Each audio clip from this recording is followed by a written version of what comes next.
Salam əziz abituriyentlər, hepinizi xoş gördük. Bildiğiniz kimi bugün Dövlət İmtahan Mərkəzi tərəfindən 3-cü qrupun alt qrupu üzrə coğrafiya fənnindən imtahan keçirilmişdir və mən bugün sizə bu imtahanda istifadə olmuş sualların izahını verəcəm. Birinci sual ilə başlayaq. Pakistandan çıxan gəminin verilən ölkələrə ən qısa yolla çatması üçün keçdiyi boğazı müəyyən edin. Deməli, Küveytə Pakistandan getdiyimiz zaman Hörmüz boğazından keçəcəyik. Eyni zamanda Yaponiyaya getdiyimiz zaman Malakka boğazından və Misirə getdiyimiz zaman isə Bab el-Məndəb boğazından keçəcəyik. Sualımızın doğru cavabı A variantıdır. Növbəti sual. İkinci sualda qeyd olunur ki, yerli vaxt fərqi qurşaq vaxt fərqindən daha az olan coğrafi uzunluqlar müəyyən edin. İlk olaraq gəl müəyyənləşdirək. 25 şərq uzunluğu və 25 qərb uzunluğu arasında 50 dərəcə fərq var. Bu 200 dəqiqəyə, yəni 3 saat 20 dəqiqə bərabərdir. Bəs burada biz qurşaq vaxtı olaraq nə qədər görəcəyik? 25 şərq uzunluğu bilirsiniz ki, ikinci saat qurşağına düşür. 25 qərb uzunluğu isə deməli 22-ci saat quşağına düşür. Bunlar arasında quşaq vaxt fərqi 4 saata bərabərdir. 20 şərq uzunluğu və 20 qərb uzunluğu arasında 40 dərəcədir. Bu 160 dəqiqəyə, yəni 2 saat 40 dəqiqə bərabərdir. Eyni zamanda 20 şərq uzunluğu 1-ci saat quşağı, 20 qərb uzunluğu isə 23-cü saat quşağıdır. Aralarındakı quşaq vaxt fərqi 2 saata bərabərdir. 35 şərq uzunluğu, 35 qərb uzunluğu arasında 70 dərəcə, hansı ki bu da 280 dəqiqə deməkdir. 280 dəqiqəmiz 4 saat 40 dəqiqəyə bərabərdir.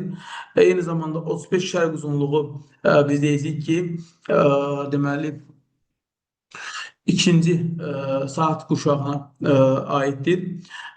Belə ki, deməli, bunlar arasında da biz dedik ki, quşaq vaxt fərqi 4 saata bərabərdir. 40 şərq uzunluğu və 40 qərb uzunluğu arasında 80 dərəcə, bu da 320 dəqiqə, yəni 5 saat 20 dəqiqə yerli vaxt fərqi deməkdir. Eyni zamanda 40 şərq uzunluğu düşür 3-cü saat quşağına. Bunlar arasında quşaq vaxt fərqi 6 saata bərabər olacaq. 50 şərq uzunluğu, 50 qərb uzunluğu arasında 100 dərəcə. Bu da 400 dəqiqə deməkdir. 400 dəqiqəmizlə bərabərdir. Belə ki, 6 saat 40 dəqiqəyə. Eyni zamanda bunlar arasında biz deyəcəyik ki, quşaq vaxt fərqi yenə 6 saata bərabərdir. 55 şərq uzunluğu, 55 qərb uzunluğu arasında 110 dərəcə. Bu da 440 dəqiqə deməkdir. 440 dəqiqəmiz isə bərabərdir 7 saat 20 dəqiqə. 55 şərq uzunluğu düşür məhz 4-cü saat quşağına. Bunlar arasında yerli vaxt fərqi, quşaq vaxt fərqi olsa 8 saat. İndi bizə nə deyir? Yerli vaxt fərqi quşaq vaxt fərqindən daha az olan coğrafi obyektlər. Demək, biri seçəcəyik. Eyni zamanda seçəcəyik 4-cü məntəqəni, seçəcəyik deməli 6. Doğru cavabımız C variantı olacaq. Tərtərsaray mənbəyinin yerləşdiyi inzibati rayon bilirsiniz ki, Kəlbəzərdir. Kəlbəzərə aid olan fikirləri istəyir. Yerli vaxtı Bərdə şəhərinin yerli vaxtına irəli yox, geridir. Civə və qızıl ehtiyatlarına malikdir. Qışı quraq keçən soyuq və dağ tundra iqlimi müşahidə edilir. 4-cü dövrün vulkanik süxurlarına rast gəlinir. İki ölkə yox, sadəcə Ermənistanla sərhəddir. Burada Şırlan mineral bulağı yox. Şırlan mineral bulağı bilirsiniz ki, yerləşir Şuşa rayonunda. Ona görə doğru cavabımız olacaq 2, 3, 4 B variantı. Növbəti suala keçidək. Doğru sıraları müəyyən edin. Relyef forması, yaranma səbəbi və yayıldığı ölkə. Sirklər buzlaqların dağıtıcı fəaliyyəti nəticəsində yaranır, amma Səudiyyə Ərəbistanında buzlaqların fəaliyyətini görmürük. Düyünlər məhz küləyin fəaliyyəti nəticəsində yaranır, amma İndoneziyada biz küləyin yaratdığı relyef formalarını görməyəcəyik. Kanyonlar dib eroziya nəticəsində yaranır, ABŞ-da rast gələ bilərik. Hətta ən böyük kanyonlara elə məhz ABŞ-ın qərbində rast gəlinir. Yarğanlar müvəqqəti axarların fəaliyyəti yaranır.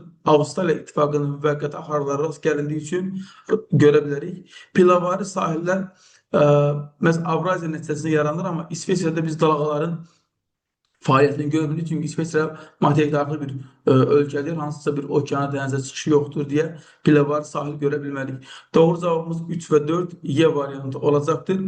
Cədvəli deyə tamamlayın. Qərbi Avropa ölkəsi olsun və atom elektrik stansiyasına görə fərqlənsin. Məsələn, Belçika, İspaniya, Fransa kimi dövlətlər qeyd oluna bilər. Şri-Lanka Cənubi Asiya ölkəsidir. Argentina taxılçılığa görə fərqlənir. Filippin də Cənub-Şərqi Asiyadır. Deməli, burada 2'ye Cənubi Asiya, 4'e isə Cənub-Şərqi Asiya qeyd olunmalıdır. Doğru cavabımız elə burada C variantı olacaq. Fransa atom elektrik stansiyasına görə fərqlənir. Şri-Lanka Cənubi Asiya ölkəsidir. Argentina taxılçılığa görə fərqlənir. Filippin də Cənub-Şərqi Asiya regionuna aid olan ölkədir. Doğru cavabımız C. Deməli, 3 yarımkürədə yerləşir və boksit hasilatına görə fərqlənir. Söhbət burada Braziliyadan gedir. Sahillərini 2 okean suları yuyur. Söhbət burada Kolumbiyada gedir. Çünki Kolumbiyanın sahillərini Atlantik Okeanı və Sakit Okeanı suları yuyur. Aşınma nəticəsində yaranan kəlləqənd relyef forması mövcuddur. Söhbət burada Braziliyadan gedir. Soyuq okean cəryanının təsiri ilə səhra və yarım səhralar formalaşır Argentinada. Soyuq Falkland cəryanının təsiri ilə Patagoniya ərazisində səhra və yarım səhralara rast gələ bilərik. Həmsərhəd olduğu ölkələrdən biri ucuz bayraq prinsipi ilə yük daşımada seçilir. Ucuz bayrağa görə bilirsiniz ki, Panama və Liberiya dövlətləri fərqlənir. Panamada Kolumbiyanın qonşusu olduğuna görə biz Y bəndini Kolumbiyayı seçəcəyik. Ərazisində məhsullar qırmızı-qara torpaqların formalaşdığı təbii zona yayılmışdır. Qırmızı-qara Pampa təbii zonasındadır. Pampa təbii zonasında isə Argentinada rast gələcəyik. 1'e B və Y, 2'ye C və 1'e B və Y, 2'ye A və C, 3'e D, F. Doğru cavabımız C variantı olacaqdır. Növbəti suala baxaq. Burada söhbət Qazaxıstandan gedir. Qazaxıstanla bağlı doğru fikirləri istəyir. Ərazisi bir qitədə yox, 2 qitədə Avropa və Asiya qitələrində yerləşir. Tol yarpaqlı meşə və kolluqlar təbii zonasına rast gəlmirik. Əsasən Qazaxıstanda səhra, yarım səhra və çöl təbii zonalarını görə bilərsiniz. Ərazinin müəyyən hissəsi cavan platformada, yəni Turan Cavan platformasında yerləşir. Ərazisindən axan çaylar həm daxili axarsız, həm də Şimal Buzlu Okean hövzəsinə aiddir. Mərkəzi Asiyanın bütün müstəqil türk dövlətləri ilə quru sərhədinə malikdir. Əhalinin əsas hissəsi Oğuz yox, Qıpçaq qoluna aiddir. Doğru cavabımız burada olacaq 3, 4 və 5. Yəni Y variantı bu sualın doğru cavabıdır. Verilmiş ölkələrin əhalisi üçün səciyyəvi olan ümumi xüsusiyyətlər, verilən ölkələr Braziliya, Nigeriya və İndoneziyadır. Əhalinin tərkibində yaşlıların payı yox, əsasən orta yaşlıların və uşaqların sayı çoxdur. Əhalinin sayı 100 milyon nəfərdən çoxdur. Yerləşdiyi qitələrdə yetkin əhalinin payı daha çoxdur, düzdür. Suburbanizasiya bunlar üçün səciyyəvi deyil. Əsasən bu ölkələrdə yalançı urbanizasiya səciyyəvidir. Suburbanizasiya inkişaf etmiş ölkələrdə daha çox görülür. Dünyanın əsas immiqrasiya yox, əsas emiqrasiya mərkəzlərdir. Yəni buradan insanlar digər ölkələrə miqrasiya edib gedir. Əhalinin sayı təbii artım hesabına daha çox artır. Doğru cavabımız 2, 3 və 6 olmaqla C variantı olacaqdır. Azərbaycan ərazisində Böyük Qafqaz dağlarının şimal-şərq şərqində yerləşən coğrafi obyektlər. Şollar düzünü seçə bilərsiniz, Qudyal çayı seçə bilərsiniz. Eyni zamanda Qusar mali düzənliyini seçə bilərsiniz. Doğru cavabımız 1, 3 və 6 olmaqla D variantı olacaqdır. Verilmiş xüsusiyyətlərin aid olduğu kənd təsərrüfatı sahəsi üçün doğru fikirləri müəyyən edin. İsti və rütubətli iqlim şəraitində inkişaf etdirilir. Əmək ehtiyatlarına və suya tələbatı böyükdür. Daha çox becərili ölkələrdə istehlak edilir, yəni istifadə edilir. Söhbət burada çətinlikdən gedir. Becərili ərazilərdə iqlim şəraiti ildə 2 dəfə məhsul götürməyə imkan verir, düzdür. Məhsulun çox hissəsi ixrac olunur ifadəsi səhvdir. Sualın şərtində də qeyd olunduğu kimi daha çox becərili ölkələrdə istehlak edilir. Əkin sahələri buğda əkinlər nisbətən daha genişdir ifadəsi doğru deyil. Buğda əkin sahələri daha genişdir. Əsas ixracatçılar, yəni satan ölkələr Cənub-Şərqi Asiya ölkələridir. Aqroiqlim ehtiyatları ilə zəif təmin olunmuş ərazilərdə yox, əksinə aqroiqlim ehtiyatları ilə yaxşı təmin olunmuş ərazilərdə becərilir. İnkişaf etdiyi ərazilərdə yağıntıların çox hissəsi ilin isti dövründə düşür, düzdür. 1, 4 və 6 bu sualın doğru cavabı olacaqdır. Uyğunluğu yer müəyyən edin. Dağ tundra iqlim tipi, daha sonra ən böyük suvarma sahəsinə malik olan kanal ərazisindən keçir deyil. Şirin qurun sularının hesabına interzonal landşaft formalaşmışdır. Deməli, baxaq görək hansı fiziki coğrafi rayonlara uyğun gələcək. Dağ tundranı verilənlər arasında biz əlbəttə ki, həm qonaq kənddə, həm də Qarabağ vulkanik yaylasında görə bilərik. Ona görə 1-ə B və Y uyğun gələcək. Dağ tundra həm qonaq kənddə var, həm də qeyd etdiyim kimi Qarabağ vulkanik yaylasında var. Ən böyük suvarma sahəsinə malik olan kanal bilirsiniz ki, Yuxarı Şirvan kanalıdır. Yuxarı Şirvan kanalı isə Küdrü Şirvan deyəcək ki, fiziki coğrafi rayonunu əsasən suvarır. Deməli, şirin qurunt sular hesabına intrazonal landşaft yaranır. İntrazonal landşaftı biz əlbəttə ki, Samur Dəvəçi deməli, fiziki coğrafi rayonunda görə bilərik. Navran meşələr. 1-ə B və Y, 2A, 3'e S olmakla sualımızın doğru cevabı D variantı olacaktır. Çayın orta meyilliği ile akım sürəti arasındaki əlaqə düzüm tənasibdir. Sualın doğru cevabı A variantı olacaq. Eğriliğin diaqramının əsasən uyğun bəndləri müəyyən edin. Savanna və seyrək meşələr təbii zonası geniş yayılmışdır. Əsasən Orinoco ovalığında. Hətta burada savannalar bilirsiniz ki, Lianos olaraq adlanır. Ərazisindən axan çaylar böyük kanal vasitəsilə birləşdirilir. Söhbət Böyük Çin düzənliyindən gedir. Xuanxe və Yansızı çayları Böyük Çin düzənliyini formalaşdırır və bu iki çayı birləşdirən kanal Böyük kanaldır. İyun-avqust aylarında səpələnlər radiyası miqdarı artır. İyun-avqust aylarında əgər səpələnlər radiyası miqdarı artırsa, demək yağış çox yağır, bulutluluq çoxdur. İyun-avqust aylarında hər ikisinə də bol yağıntı düşür. Böyük Çin düzənliyi mussonların təsirinə məruz qaldığı üçün, Orinoco ovalığı isə subekvatorial iqlim qurşağında yerləşdiyi üçün yay aylarında bol yağıntı alır, bulutluluq çox olur. Ona görə də səpələnlər radiyasiya artmış olur. Sahəsi getdikcə kiçilən okeanın sahilində yerləşir. Sahəsi getdikcə kiçilən okean bilirsiniz ki, Sakit okeandır. Sakit okean sahilində də Böyük Çin düzənliyi yerləşir. Akkumulyasiya prosesi nəticəsində formalaşıb hər ikisi də. Çünki hər ikisi ovalıqdır. Ovalıqlar akkumulyasiya nəticəsində formalaşır. Qışda tropik hava kütlələri hakim olur. Biz bilməliyik ki, məhz tropik hava kütlələri qışda subekvatorial iqlim qurşağına təsir edir. Orinoco ovalığı subekvatoriala düşdüyü üçün deməli 6-cı bənd 1-ə uyğun gələcək. Demək 1-ə 1-6, 2-ə 2-4, 3-ə də 3-5 olmaqla sualımızın doğru cavabı məhz A variantı olacaqdır. Uyğunluğu müəyyən edin. Şəlalələr verilib. Ani şəlaləsi bilirsiniz ki, Orinoco çayı mövzəsinə aiddir. Livingston şəlaləsi Kongo çayı mövzəsinə aiddir. Victoria şəlaləsi isə bilirsiniz ki, Zambezi çayı mövzəsinə aiddir. 1-ə S, 2-ə Y, 3'e A olmaqla doğru cavabımız eləməz Y variantı olacaqdır. Duzluluğu 28 promil olan su hövzəsindən götürülmüş 20 ton sudan əldə olmuş duzun miqdarı bərabər olacaqdır. Məhz deməli 56 kiloqrama. İndi 56 kiloqram duzu neçə ton orta okean duzuna malik sudan əldə etmək olar? Deməli, əgər biz orta okean duzuna malik olan suyun 1 tonundan 35 kiloqram alırıqsa, düzdürmü? Çok üzr istəyirəm, yəqin ki, mən burada qarışdırdım. 560 kiloqram olmalıdır. 1 tonundan 35 kiloqram alırıqsa, o zaman 560 kiloqram duzu almaq üçün neçə ton orta okean duzluğuna malik olan su lazımdır bizə. Təbii ki, biz burada 560'ı 35'e böləcəyik və alacağıq 16 ton su lazımdır. Doğru cavabımız B variantı. Daş kömür ehtiyatına görə seçilən ölkələr Polşadır, eyni zamanda Hindistandır və eyni zamanda biz qeyd edəcəyik ki, Nigeriya çox üzrü sayın. Deməli, burada olacaq. Daş kömür ehtiyatına görə seçilən ölkələr Polşa, İndoneziya və Hindistan. Doğru cavabımız elə D variantı olacaq. Əslində burada Nigeriya bəndi də uyğun gəlir deyim. Nigeriyada daş kömür ehtiyatına görə fərqlənir. Sadəcə sinif dərsliklərində bu barədə məlumat olmadığına görə bu bənd haqqında burada bir məlumat yoxdur. Ona görə biz 1, 4, 6 D variantını seçəcəyik. Xəritə sxemi əsasən ən iri suvarma kanalları keçən iqtisadi rayonlar.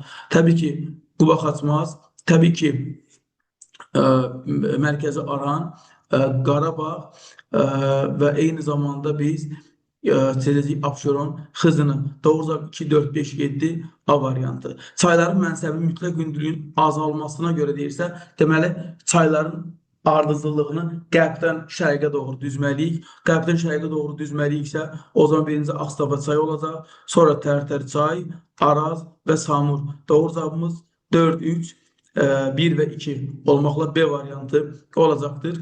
Quru subtropik meyvəçiliyin daha yüksek inkişaf ettiği ərazilər təbii ki quru subtropik meyvələr, əncir, heyva nardır ve biz bunlara Abşeron yarımadasında ve Kür-Araz ovalığında daha çok rast gələ bilərik. Doğru cevabımız Y variantı olacak. Temperatur 30 derece olan, nisbi rütubeti 27% olan bir kubmetre havanın temperatürü 20 dereceye aşağı düşerse, 20 derece aşağı düşerse havada hansı değişiklikler baş verər? Deməli, gəlin baxaq. İlk olarak 30 derece maksimum ne kadar olur? 30 gram olur. 30 gramımız 100% ise havada olan deməli 27% nisbi rütubətlənmə bərabər olacaqdır.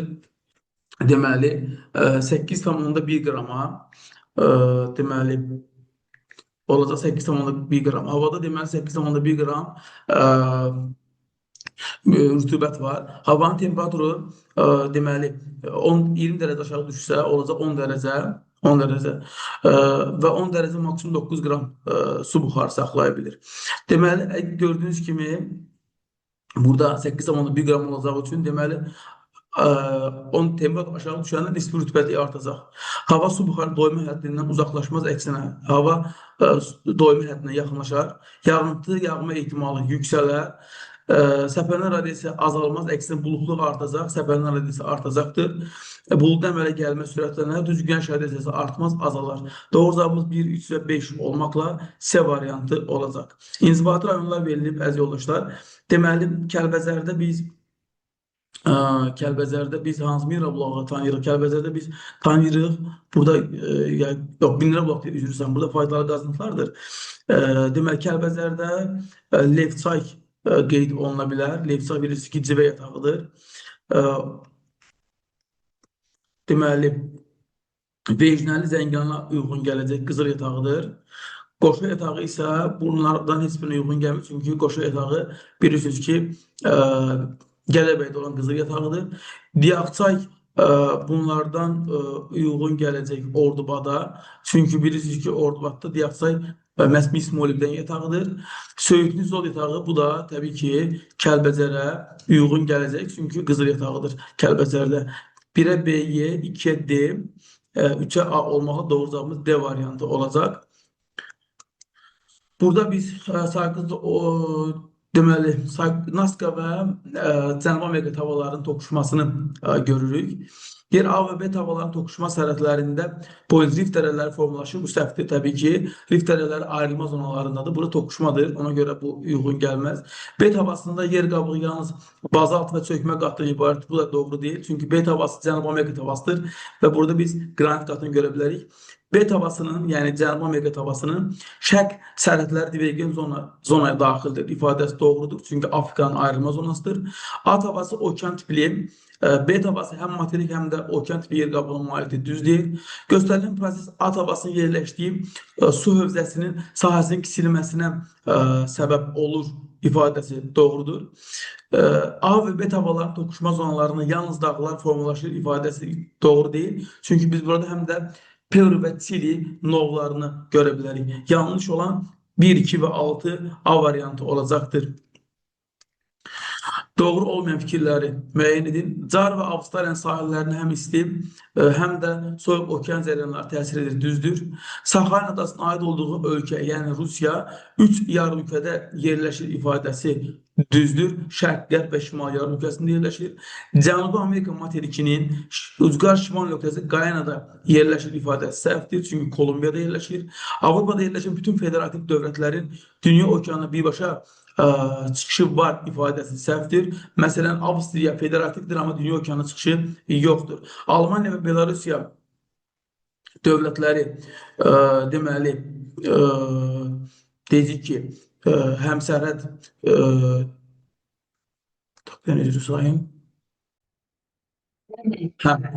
Almanya ve Belarus dövləti həmsərhəddir ifadəsi təbii ki, doğru deyil. Şimal Afrika eşki İstanbul qurşağında yerləşir ifadəsi doğrudur. Deməli, yanlış olan 3, 4 və 5 olacaqdır. Qışı quraq, gecə mülayim isti iqlim yarın tipinin yayıldığı ərazilər deyirsə, əlbəttə ki, biz bunu Qanıq Əyərsədə görəcəyik 4. Biz bunu görəcəyik 3-də və 2-də. Sualımız doğru cavabı 2, 3 və 4 olacaqdır. Sonra doğru fikirləri müəyyən edin. Mülayim iqlim qurşağının deməli, bütün tiplərində yanvar ayının orta temperaturu müsbət olur ifadəsi doğru deyil. Məsələn, mülayim kontinental, mülayim kəskin kontinental ya da mülayim mussonda temperatur yanvar aylarında mənfiyə düşə bilir.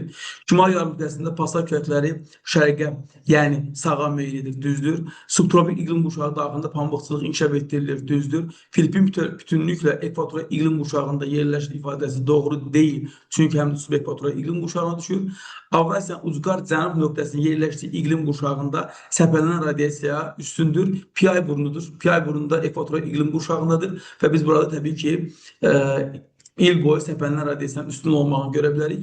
Hindistan və Hindçin yarımadalarında qış aylarında əkinçilik suvarmaya əsaslanır ifadəsi də təbii ki doğru olacaqdır. Bir daha təkrar baxıram, üzr istəyirəm. Şimal yarımkürəsində passat küləkləri şərqə meylidir, bəli, sağa meylidir. Bu doğrudur. Deməli, subtropik iqlim qurşağı daxilində pambıqçılıq inkişaf etdirilir ifadəsi doğrudur. Avrasiyanın ucqar cənub nöqtəsində yerləşdiyi iqlim qurşağında səpələnən radiasiya üstünlük təşkil edir. Doğrudur. Hindistan və Hindçin yarımadalarında qış aylarında əkinçilik deməli suvarmaya əsaslanır ifadəsi də doğrudur. Çünki qış ayları quraq olur ona görə. Deməli, burada olacaq 2, 3, 5 və 6-cı bəndlər. Burada baxırıq ki, miqyas kəmiyyətimiz 1 santimetrə uyğun gəlir 250 kilometr. Bu zaman 12 santimetrimiz nəyə bərabərdir? 12 santimetrimiz də bərabər olacaq. X buradan bərabərdir. Biz deməli 12-ni 250-yə vursaq verəcək 3000. Doğru cavabımız olacaq 3000 kilometr. Uyğunluq müəyyən edin. Qarayazı, İlisu və Qaragöl. Yağıntılar bərabər payının mülayim isti iqlim yarım tipi yayılıb İlisuda, Qax rayonunda.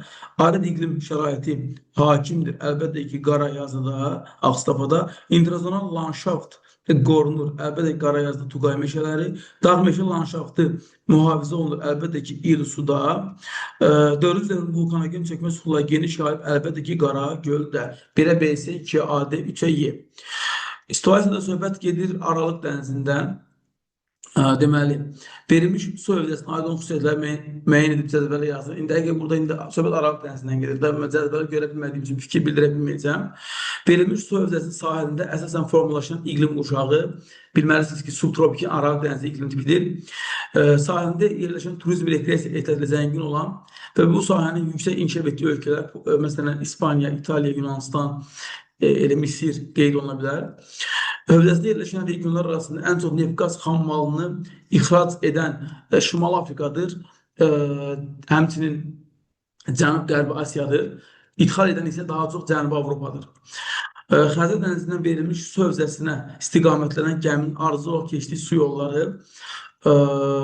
Su yolları təbii ki, deməli, Volqa çayı, Volqa-Don kanalı, Don çayı, Azov dənizi, Kers boğazı, Qara dəniz, Bosfor boğazı, Mərmərə dənizi, Dardanel boğazı, Ege dənizi və Aralıq dənizi. Bu ardıcılıqla olmalı idi. Tanap boru kəmərinin uzunluğu 30 cm verildiyi xəritənin miqyasını